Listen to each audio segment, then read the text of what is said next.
Verification and validation are independent procedures that are used together for checking that a product, service, or system meets requirements and specifications and that it fulfills its intended purpose. These are critical components of a quality management system such as ISO 9000. The words verification and validation are sometimes preceded with independent, indicating that the verification and validation is to be performed by a disinterested third party. Independent verification and validation can be abbreviated as IV and V. In practice, the usage of these terms varies. Sometimes they are even used interchangeably. The PMBOK Guide, a standard adopted by IEEE, defines them as follows in its 4th edition. Validation: the assurance that a product, service, or system meets the needs of the customer and other identified stakeholders.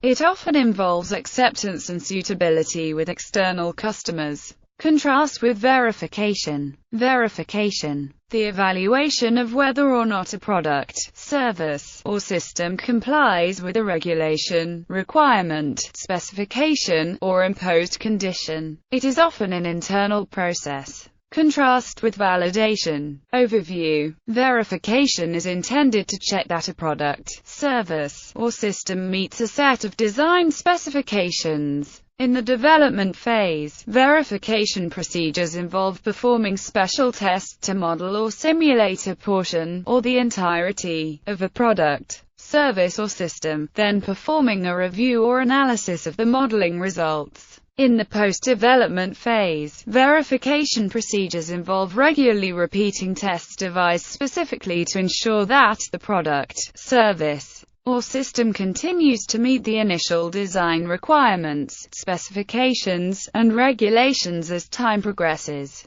It is a process that is used to evaluate whether a product, service, or system complies with regulations, specifications, or conditions imposed at the start of a development phase. Verification can be in development, scale-up, or production. This is often an internal process. Validation is intended to ensure a product, service, or system result in a product, service, or system that meets the operational needs of the user. For a new development flow or verification flow, validation procedures may involve modeling either flow and using simulations to predict faults or gaps that might lead to invalid or incomplete verification or development of a product, service, or system. A set of validation requirements, specifications, and regulations may then be used as a basis for qualifying a development flow or verification flow for a product, service, or system. Additional validation procedures also include those that are designed specifically to ensure that modifications made to an existing qualified development flow or verification flow will have the effect of producing a product, service, or system that meets the initial design requirements, specifications, and regulations. These validations help to keep the flow qualified.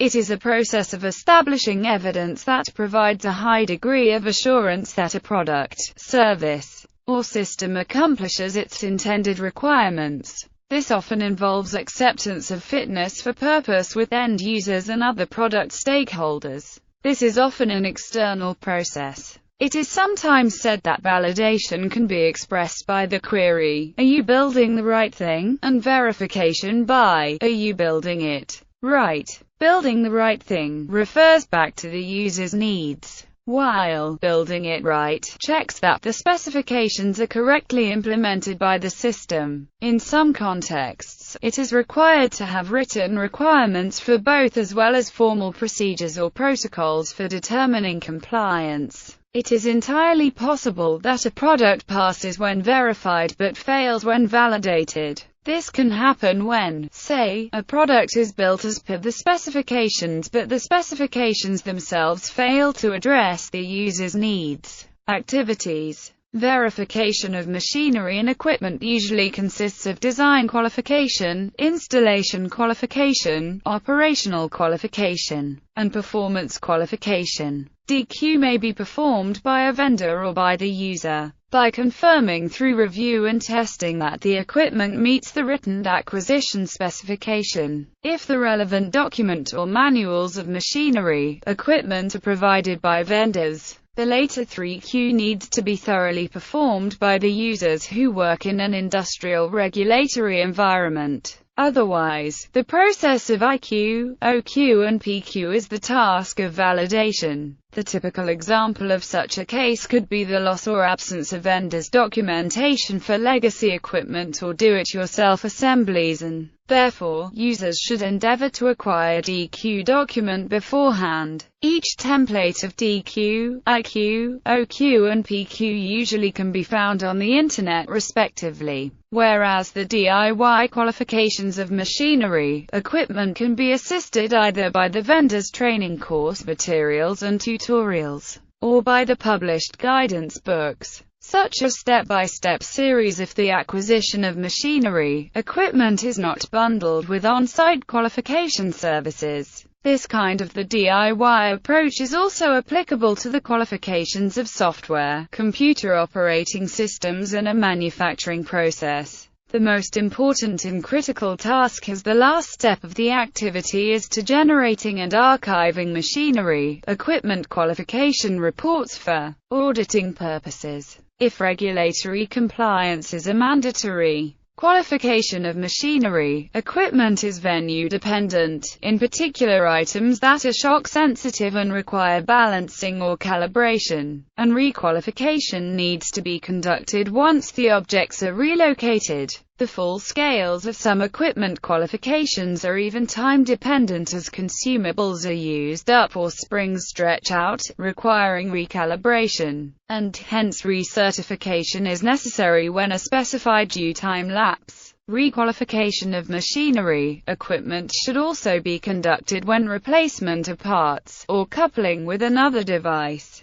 or installing a new application software and restructuring of the computer which affects especially the presettings, such as on BIOS, registry, disk drive partition table, dynamically linked libraries, or an INI file etc., have been necessary. In such a situation, the specifications of the parts, devices, software and restructuring proposals should be appended to the qualification document whether the parts, devices, software are genuine or not. Torres and Hyman have discussed the suitability of non-genuine parts for clinical use and provided guidelines for equipment users to select appropriate substitutes which are capable to avoid adverse effects. In the case when genuine parts, devices, software are demanded by some of regulatory requirements, then requalification does not need to be conducted on the non-genuine assemblies. Instead, the asset has to be recycled for non-regulatory purposes. When machinery, equipment qualification is conducted by a standard-endorsed third party, such as by an ISO standard-accredited company for a particular division,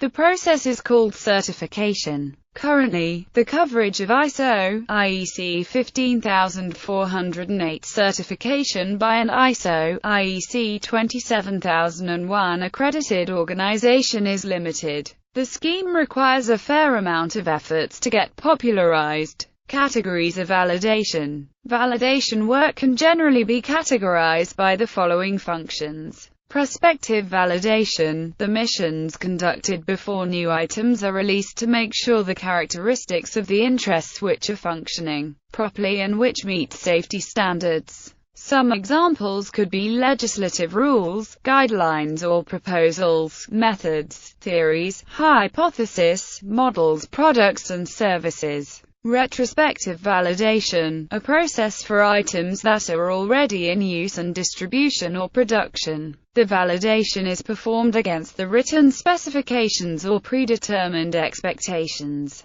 Based upon their historical data, evidences that are documented, recorded. If any critical data is missing, then the work cannot be processed or can only be completed partially. The tasks are considered necessary if prospective validation is missing, inadequate or flawed. The change of legislative regulations or standards affects the compliance of the items being released to the public or market. reviving of out-of-use items. Some of the examples could be validation of ancient scriptures that remain controversial, clinical decision rules, data systems, full-scale validation, partial validation, often used for research and pilot studies if time is constrained. The most important and significant effects are tested. From an analytical chemistry perspective, those effects are selectivity, accuracy, repeatability, linearity and its range. Cross-validation,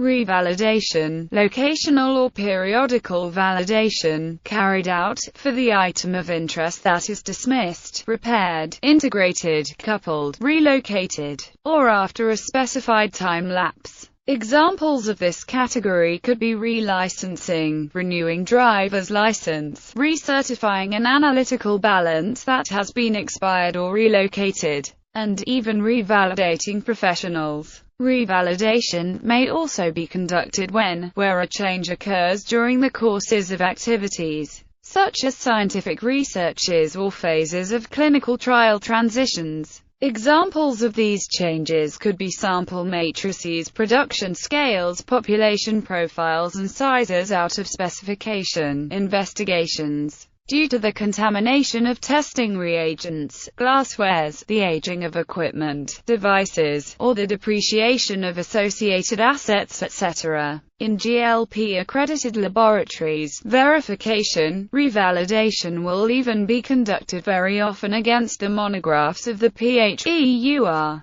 IP to cater for multinational needs, or USP and BP etc. to cater for national needs. These laboratories must have method validation as well. Concurrent validation, conducted during a routine processing of services, manufacturing or engineering etc. Examples of these could be duplicated sample analysis for a chemical assay, triplicated sample analysis for trace impurities at the marginalized levels of detection limit. Aspects of validation. The most tested attributes in validation tasks may include, but are not limited to, selectivity, specificity, accuracy and precision, repeatability, reproducibility, limit of detection, especially for trace elements, limit of quantification, curve fitting and its range. System suitability. In a broad way, it usually includes a test of ruggedness among intercollaborators,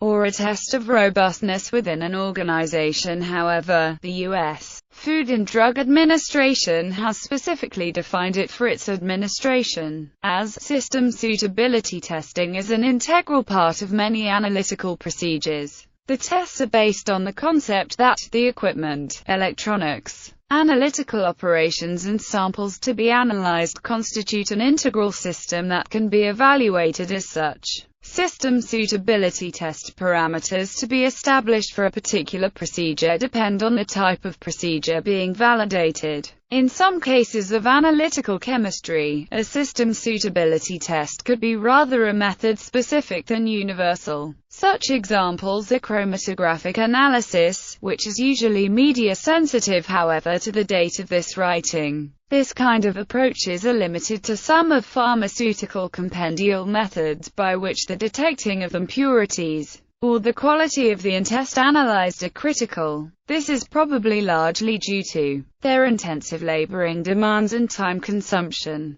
Their confinements by the definition of the term defined by different standards. To solve this kind of difficulties, some regulatory bodies or compendial methods usually provide the advices on what the circumstances or conditions that the performing of a specified system suitability test should be applied in compulsory